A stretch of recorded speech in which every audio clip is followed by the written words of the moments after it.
నమస్తే, నేను సిరి. ఇక జగన్మోహన్ రెడ్డి లండన్ టూర్ రద్దయినట్టేనా, ఆయన అరెస్ట్ మాత్రమే మిగిలిందా? సో ఈ అంశాన్ని మనకు వివరించడానికి మనతో పాటు ఉన్నారు ప్రముఖ రాజకీయ విశ్లేషకులు కేవీవి ప్రసాద్ గారు. నమస్కారం సార్. నమస్తే అమ్మా. సార్, ఇప్పుడు చూస్తుంటే మరి జగన్మోహన్ రెడ్డి లండన్ టూర్ గురించి, గతంలో ఆయన పాస్పోర్ట్ గురించి ఏదైతే ఉందో మరి కోర్టు కూడా దానికి నో అబ్జెక్షన్ చేసింది, 5 ఏళ్ల రెన్యువల్కి ఓకే చెప్పింది. కాకపోతే ఇప్పుడు మరి ఆయన అరెస్ట్ అవ్వబోతున్నారని చెప్పేసి కూడా కొన్ని వార్తలు వస్తున్నాయి. అంటే రోజుకొకటి, ఏదైతే గత హయాంలో జరిగింది రోజుకొకటి అవినీతి అక్రమం బయటకు వస్తుంది. ఇప్పుడు చూస్తుంటే ఈ లడ్డు వ్యవహారం ఏదైతే ఉందో అది కూడా జగన్మోహన్ రెడ్డికి అంటే ఉచ్చులాగా బిగుస్తుంది అని చెప్పేసి మరి వార్తలు వస్తున్నాయి. ఇంకా నెక్స్ట్ ఈయన అరెస్ట్ అని చెప్పేసి కూడా వార్తలు వస్తున్నాయి. మరి ఇందులో ఎంతవరకు వాస్తవం అంటారు? సో ఒకటమ్మా, ఇప్పుడు పాపం జగన్మోహన్ రెడ్డి గారి యొక్క పాస్పోర్ట్ ఇంకా రెన్యూవల్ ఏదో సస్పెన్స్లోనే ఉన్నట్టుంది. రెండోది కోర్టు సిగ్నల్ ఇచ్చినా కూడా అక్కడ ఏదో మొత్తం మీద ఇంకా ఏదో టెక్నికల్గా ఏదో క్లారిటీ ఏదో ఇష్యూ ఉన్నట్టుంది. సో పక్కనేమో పాపం ఆయనకున్న ఆ పిచ్చికి మందులు కూడా అయిపోయినట్టున్నాయి. కోర్సు మందులు అయిపోయింది, ఇమీడియట్గా వెళ్ళి డాక్టర్ని చూడాలి, ఆయన ఆ డాక్టర్ దగ్గర ట్రీట్మెంట్ తీసుకోవాలి, మళ్ళీ మందులు తెచ్చుకోవాలి అక్కడి నుంచి. సో ఇప్పుడు మీరు ఈ మధ్యకాలంలో చూశారు కదా, తన ప్రవర్తన కానీ తను మాట్లాడే తీరు కానీ దద్ద దద్ద దద్ద దద్ద అంటున్నాడు, ఏంటంటో అంటున్నాడు. సో విచిత్రమైన హావభావాలన్నీ చేస్తూ ఉన్నాడు. ఓ పక్కనేమో పిచ్చి ముదిరిపోతుంది, ఓ పక్కనేమో పాస్పోర్ట్ క్లారిటీ రావట్లేదు, ఓ పక్కనేమో టూరు క్లారిటీ రావట్లేదు. ఈ లోపల అతనికి ఏదో సుడిగుండంలో చిక్కుకున్న వాళ్ళగా విపరీతంగా ఇటువంటి 1 by 1 మీరు చెప్పినట్టుగా ఒక పక్కన ఈ లిక్కర్ స్కామ్ కానీ, ఒక పక్కన ల్యాండ్ స్కామ్ కానీ, ఒక పక్కన మైన్ స్కామ్స్ కానీ, ఒక పక్కన వైన్ స్కామ్ కానీ, ఈ శాండ్ స్కామ్ కానీ, ప్లస్ లేటెస్ట్గా ఈ తిరుపతి లడ్డు వ్యవహారం. సో లడ్డు వ్యవహారం కూడా ఇది పెద్ద ఇష్యూగానే కాబోతుంది. ఎందుకంటే అది పూర్తిగా ఆధారాలతో పాటు ఆ ల్యాబ్ రిపోర్ట్స్తో పాటు వాళ్ళు పాలకపక్షం రెడీగా ఉన్నారు వాళ్ళు. సో మరి ఎన్ని అంశాలు చూస్తే మరి చివరికి అటు తిరిగి ఇటు తిరిగి చివరికి ఇతనికి మళ్ళీ శ్రీకృష్ణ జన్మస్థానం తప్పదన్నట్టుగానే ప్రస్తుతం జరుగుతున్న డెవలప్మెంట్స్ కానీ ఆ వాతావరణం కూడా ప్రస్ఫుటంగా కనపడుతూ ఉంది. సో మళ్ళీ ఇంకొకసారి శ్రీకృష్ణ జన్మస్థానం ఇతని కోసం వేచి చూస్తున్నట్టుంది. సో మరి అది ఎప్పుడు ఏంటన్నది బహుశా తొందరలోనే జరగబోతుంది అన్నట్టుగా కూడా సంకేతాలు కూడా వస్తున్నాయి. అంటే ఇప్పుడు ఇంతకుముందు చూస్తుంటే సెంట్రల్ నుంచి వెళ్ళి జగన్మోహన్ రెడ్డికి సపోర్ట్ ఉండేది అని చెప్పేసి మనం గతంలో చూసాం. కానీ ఇప్పుడు వస్తున్న ఇవన్నిటికీ ఇంకా సెంట్రల్ నుంచి కూడా సపోర్ట్ దొరికే అవకాశం లేదు. గతంలో ఉన్న కేసులతో పాటు ఇప్పుడు ఈ 5 సంవత్సరాలు చేస్తున్న కేసులు కూడా ఒక్కొక్కటిగా నమోదయ్యే అవకాశం ఉంది. ఆ శిక్షలతో పాటు ఈ శిక్షలు కూడా అంటే చర్యలు తీసుకునే అవకాశం ఉంది. ఇంకొకటి ఏంటంటే కోర్టు కూడా విచారణకి డైలీ అంటే రోజువారీ విచారణ చేయాలని కూడా చెప్పడం జరిగింది. మరి ఎందుకు ఇంకా ఆలస్యం జరుగుతుంది? సో ఒకటమ్మా, ఇప్పుడు గత 5 ఏళ్ళుగా మీరు చెప్పినట్టుగా డెఫినెట్గా సెంట్రల్లో ఉన్న ఏదైతే బీజేపీ పార్టీ ఉందో అతనికి సహకరించారు. దాంట్లో ఎటువంటి డౌట్ లేదు, ఎటువంటి సందేహం లేదు. అతను ఎన్ని తప్పులు చేసినా వాళ్ళు కాచారు, అతను కాపాడారు అన్నది నగ్న సత్యం, అది జగమెరిగిన సత్యం, అది ఎవరు కాదనలేని నిజం అది. కానీ ఇప్పుడు పరిస్థితులు మారాయి.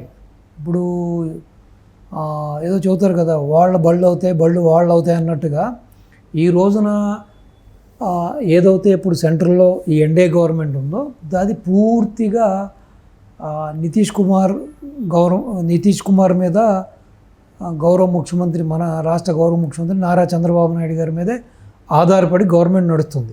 సో ప్రస్తుతానికి ఇక్కడ చంద్రబాబు నాయుడు గారి హవా జరుగుతుంది.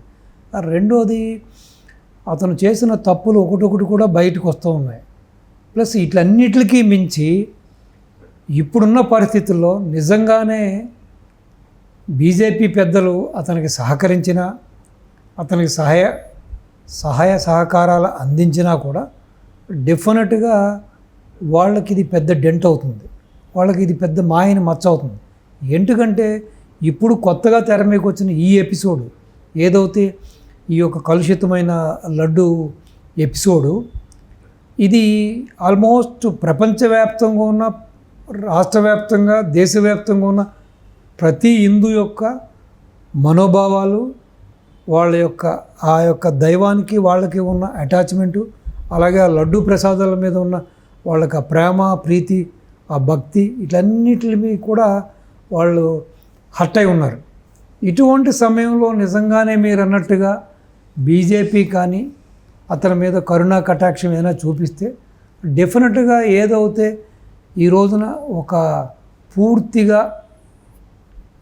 ఈ హిందూ ఓటు బ్యాంక్ మీద మెజార్టీగా ఆధారపడి ఉన్న ఆ పార్టీ ఈ మెజార్టీ హిందూ ప్రజల యొక్క మనోభావాలు దెబ్బతిని వాళ్ళ ఆగ్రవేశాలకు లోనైతే ఆ విధంగా బీజేపీకి సెట్ బ్యాక్ జరగడానికి, నష్టం జరగడానికి అవకాశాలు మెండుగా ఉన్నాయి కాబట్టి వాళ్ళు కూడా రిస్క్ తీసుకోవడానికి సాహసించరు.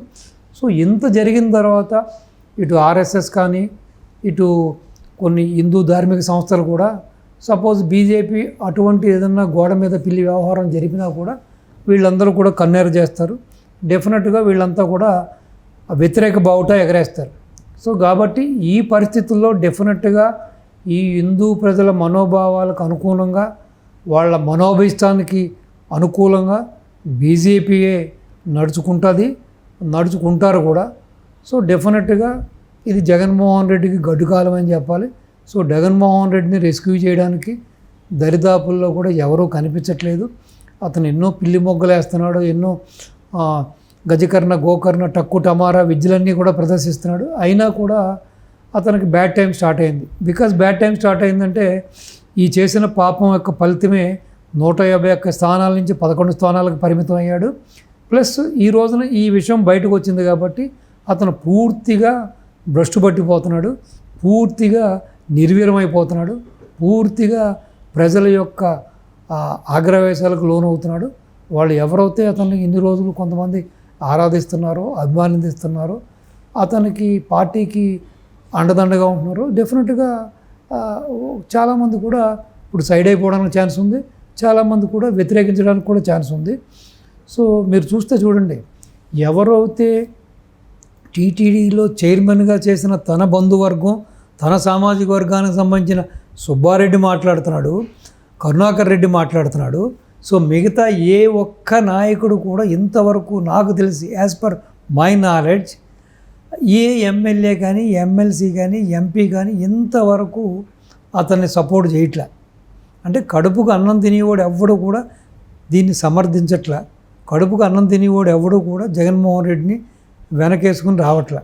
సో దాన్ని బట్టి ప్రజా ఆగ్రహం ఎంతలా ఉంది, బయట సిచ్యువేషన్ ఏ విధంగా ఉన్నదన్నది మనకు ప్రస్ఫుటంగా కనపడుతుంది. సో డెఫినెట్గా జగన్మోహన్ రెడ్డి శ్రీకృష్ణ జన్మస్థానాన్ని మరొక్కసారి దర్శిస్తాడని, మరొక్కసారి జైలుకి వెళ్తాడని కూడా నా మనసాక్షి, నా అంతరాత్మ కూడా చెబుతుంది. ఇది అసలు మహాపాపం అమ్మ. ఇప్పుడు నేను పూర్తిగా శాకాహారిగా మారిపోయా, 2019లో పూర్తిగా శాకాహారిగా మారిపోయా. సో మీలాంటి వ్యక్తుల దగ్గర కూడా మీరు అడిగినప్పుడు కూడా ఎన్నోసార్లు చెప్పడం జరిగింది, నేను గుడ్డు కూడా తిన్నమ్మా, నేను మాంసాన్ని మొత్తం త్రుజించానమ్మా, పూర్తిగా శాకాహారిని మారిపోయా.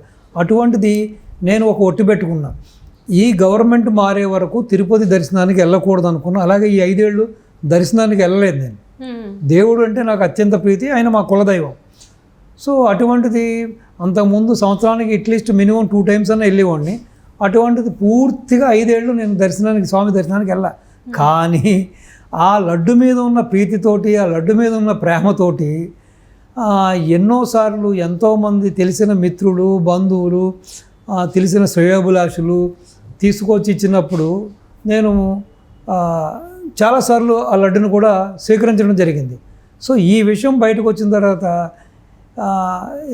అయ్యో మనం శాకాహారం ఇన్ని రోజులు చంకలు కొట్టుకుంటున్నామే, ఈ విధంగా ఇతను కలుషితం చేసేసాడే అని చెప్పి మనసు ఎంతో వెదకి, ఎంతో ఆందోళనకి నేను లోనయ్యాను. సో ఈ విధంగా మరి అసలు పుట్టుకతోటే కొంతమంది శాకాహారులు ఉంటారు. సో వాళ్ళ పరిస్థితి ఏంటి మరి? వీళ్ళందరూ మనోభావాలు ఎంత దెబ్బతిన్నాయి అంటే, ఈ జగన్మోహన్ రెడ్డి అంతన్నాడు ఇంతన్నాడే, పొట్టోడు మడం తిప్పనన్నాడు, మాట తప్పనన్నాడు అన్నాడు. కానీ ఈ మరి పాడు పనులు ఏంటి, ఈ దరిద్ర పనులు ఏంటి, ఈ నీచమైన పనులు ఏంటి? కాబట్టి నేనేం అడుగుతున్నానంటే, ఇప్పుడు ఎంతోమంది నాయకోదులు ఉన్నారు ఈ యొక్క దేశంలో, వాళ్ళందరికీ యొక్క నా విన్నపం ఏంటంటే, సో ఇంతమంది యొక్క భక్తుల, ఇంతమంది యొక్క హిందువుల మనోభావాలతోటి, వాళ్ళ విశ్వాసాలతోటి అతను ఆటలాడుకున్నాడు. కాబట్టి అసలు ఇతని మీద చర్యలు తీసుకోవడానికి, లేకపోతే ఇతను ఏదైనా క్రిమినల్ కేసులు పెట్టడానికి, సో మాలాంటి వాళ్ళకి మీరిచ్చే ఆ జ్యుడిషరీ సలహాలు ఏంటి, ఆ న్యాయ సంబంధమైన సలహాలు ఏంటి, ఏ విధంగా మేము ప్రొసీడ్ అవ్వాలి, ఏ విధంగా ఇతని మీద కేసు పెట్టాలి, ఏ విధంగా మేము యాక్షన్ తీసుకోవాలి అనేది కూడా సో మాలాంటి వాళ్ళకి చెబితే కాస్త అట్లీస్ట్ మా మనసుకు ఊరట కలుగుతుంది. ఏదేమైనా పూర్తిగా లోపల సిస్టమ్ అంతా కూడా మారిపోయింది. సాధారణంగా ఏంటంటే కొన్ని రోజులు మనం వెజిటేరియన్ ఆహారం తీసుకుంటే పూర్తిగా లోపల ఉన్నది కూడా మొత్తం మారిపోతుందంట. సో అంటే మొత్తం అంతా కూడా అది పూర్తిగా పరిశుభ్రం అయిపోతుంది లోపల. అంటే ఆ యొక్క మలినాలు ఏమి ఉండవని చెప్పి సైంటిఫిక్గా చెబుతారు. మరి ఇన్ని రోజులు మేము ఈ కలుషిత లడ్డుని మేము సేకరించాం కాబట్టి సో మళ్ళీ మేము కలుషితం అయ్యాము అంటే మేము బయటికి చెప్పుకోవడానికే 2019 నుంచి ఈ రోజు వరకు నాన్ వెజ్ తినట్లేదని చెప్పుకోవడమే కానీ మరి జగన్మోహన్ రెడ్డి పుణ్యం అని చెప్పి మేము కూడా నాన్ వెజ్ని సేవించేసామమ్మా. సో కాబట్టి అసలు మరి ఇప్పుడు ఈ యొక్క తిరుమల తిరుపతి విషయంలోనే గాడ్ ఫియర్ లేకుండా జగన్ మనుషులు ఇంత దౌర్భాగ్యానికి, ఇంత నీచానికి, ఇంత నికృష్టానికి వీళ్ళు పాల్పడ్డారంటే ఇంకా చూసుకోండి. ఏపీలో లిక్కర్ వ్యాపారం అతనే చేశాడు. మరి ఆ లిక్కర్లో ఇంకెన్ని దరిద్రాలు కలిపాడో, ఇంకెన్ని మోసాలు చేశాడో, ఎంతమంది జీవితాలు బుగ్గైపోయినాయో, ఎంతమంది వాళ్ళ ఆడబడుచుల అమ్మల పశువుతాళ్ళు తెగిపోయినాయో, ఎంతమంది ప్రాణాలు పోగొట్టుకున్నారో, ఎంతమంది కిడ్నీలు లివర్లో క్యాన్సర్లు వచ్చి ఎంతమంది బాధపడుతున్నారో ఇంకా చెప్పుకోలేనిది. అలాగే డ్రగ్స్ తీసుకొచ్చాడు, అలాగే గంజాయి వ్యాపారం చేయించాడు. సో ఈ విధంగా రాష్ట్రాన్ని సర్వనాశనం చేసేసాడు అన్ని వ్యవస్థల్ని. సో ఇప్పటికైనా కూడా తను ఏదో చెప్పుకుంటున్నాడు 40% నా వెనకాల ఉన్నారు, 40% ఓటు బ్యాంక్ నాకుందని. ఇప్పటికైనా ప్రజలు ఈ నగ్న సత్యాల్ని, ఈ నిజాల్ని గ్రహించి ఇప్పటికైనా అతన్ని పూర్తిగా రాజకీయంగా భూస్థాపితం చెయ్యాలని ప్రతి ఒక్కళ్ళకి నా మనవి. అయ్యా ఇప్పటికైనా మారండ్రా బాబు, ఇప్పటికైనా మీలో మార్పు రావాలి, ఇప్పటికైనా ఇటువంటి దుష్ట నాయకుడిని మీరు దూరం పెట్టండి. మిమ్మల్ని, మీ రాష్ట్రాన్ని, మీ గుళ్ళని, మీ దేవుళ్ళని, మీ మనోభావాలని కాపాడుకోండి అని మీ ద్వారా నేను మనవి చేస్తున్నాను. Thank you so much. నమస్తే అమ్మ.